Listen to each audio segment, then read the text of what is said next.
जय श्री राम। सनातन भक्ति वाणी में आप सभी भक्तों का हार्दिक स्वागत है। आज हम श्री रामचरितमानस के बालकांड के दिव्य दोहे 91 से 95 तक का भावपूर्ण अर्थ जानेंगे। इन दोहों में भगवान शिव की अद्भुत बारात, देवताओं का उत्साह, माता पार्वती के जन्म स्थान की महिमा और शिव विवाह का अलौकिक प्रसंग वर्णित है। शिव जी की बारात साधारण नहीं थी, बल्कि भूत प्रेत गणों और देवताओं से सजी एक अद्भुत दिव्य लीला थी।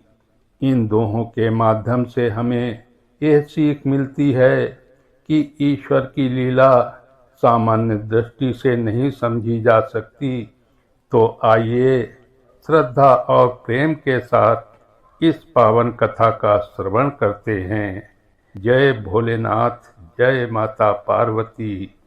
लगे संहारन सकल सुर, वाहन विविधि विमान, होहि सगुन मंगल सुबद, करहि अपक्षरा गान। श्री रामा करहि अपक्षरा गान। जब भगवान शिव के विवाह का शुभ समाचार देवताओं को मिला, तब सभी देवता अत्यंत प्रसन्न हो गए। वे अपने अपने वाहनों और सुंदर विमानों को सजाने लगे ताकि वे इस दिव्य विवाह में सम्मिलित हो सकें। चारों ओर शुभ संकेत दिखाई देने लगे, मंगलमय सगुन होने लगे, वातावरण पवित्र और आनंदमय हो गया। अप्सराएं मधुर स्वर में मंगल गीत गाने लगी।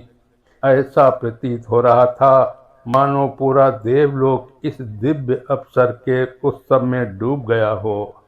ये विवाह केवल शिव पार्वती का नहीं, बल्कि संपूर्ण सृष्टि के कल्याण का उत्सव था।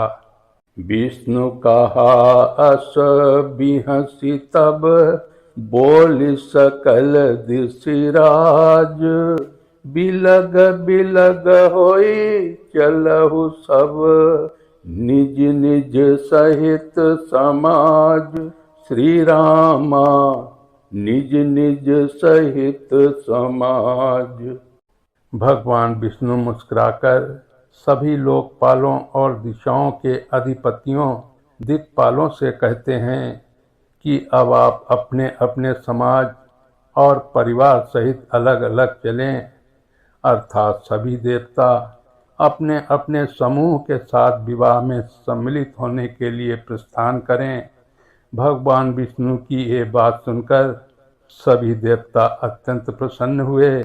वे जानते थे कि यह विवाह अत्यंत पवित्र और दुर्लभ अवसर है, इसलिए हर देवता अपनी गरिमा और सम्मान के साथ उसमें सम्मिलित होना चाहता था। इस प्रकार विवाह यात्रा की भव्य तैयारी आरंभ हो गई।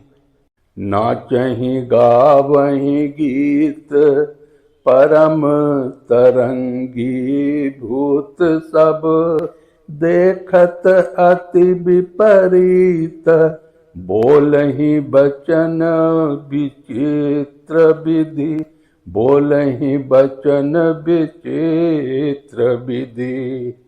भगवान शिव की बारात अत्यंत अद्भुत और विचित्र थी। उसमें भूत प्रेत पिशाच, योगिनी गण और शिव जी के अन्य अनोखे साथी बड़े उत्साह से नाच गा रहे थे। वे इतने आनंद में थे कि उछल कूद कर विभिन्न प्रकार के विचित्र गीत गा रहे थे। उनका रूप और व्यवहार सामान्य लोगों को बहुत अजीब और भयानक लगता था। उन्हें देखकर लोग आश्चर्यचकित हो जाते और तरह तरह की बातें करने लगते। ये बारात साधारण राजसी बारात जैसी नहीं थी, बल्कि स्वयं भोलेनाथ की अलौकिक और अनोखी बारात थी, जो देखने वालों को विस्मित कर रही थी। जगदम्बा जहाँ अवतरी, सोपुर बरन की जाय, रिद्धि सिद्धि संपत्ति सुख नित नूतन अधिकाई श्री रामा नित नूतन अधिकाई। जहाँ स्वयं जगदम्बा माता पार्वती ने अवतार लिया हो, उस नगर की महिमा का वर्णन कैसे किया जा सकता है। वो स्थान इतना पवित्र, समृद्ध और दिव्य था कि उसकी शोभा शब्दों में व्यक्त नहीं की जा सकती। वहाँ प्रतिदिन रिद्धि सिद्धि, सिद्धि सफलता, संपत्ति और सुख निरंतर बढ़ते रहते थे। हर दिन वहाँ नई प्रसन्नता, नई शोभा और नया मंगल दिखाई देता था। माता पार्वती के कारण वो नगर धन्य हो गया था। यह स्थान केवल भौतिक सुखों से ही नहीं, बल्कि आध्यात्मिक आनंद से भी पूर्ण था।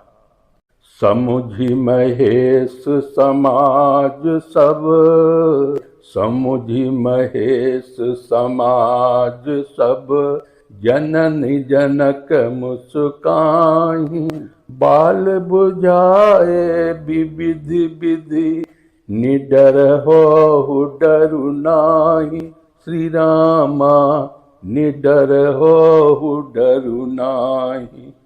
जब माता पिता ने भगवान विष्णु के गणों और उनकी विचित्र बारात को देखा, तब पहले तो उन्हें आश्चर्य हुआ। शिव जी के साथ भूत प्रेत पिशाच और अजीब रूप वाले गण देखकर मन में थोड़ी सी चिंता भी हुई। लेकिन जब उन्होंने समझा कि यह स्वयं महादेव का समाज है और यह सब उनकी दिव्य लीला का भाग है, तब वे मुस्कुराने लगे। उन्होंने छोटी बालिका समान सरल हृदय वाली पार्वती को भी अनेक प्रकार से समझाया कि डरने की कोई आवश्यकता नहीं है। उन्होंने कहा कि भगवान शिव स्वयं कल्याणकारी हैं, इसलिए उनका स्वरूप चाहे जैसा लगे, वे सदा मंगल देने वाले हैं। इस प्रकार माता पिता ने पार्वती को निडर और आश्वस्त किया। जय भोलेनाथ, जय माता पार्वती।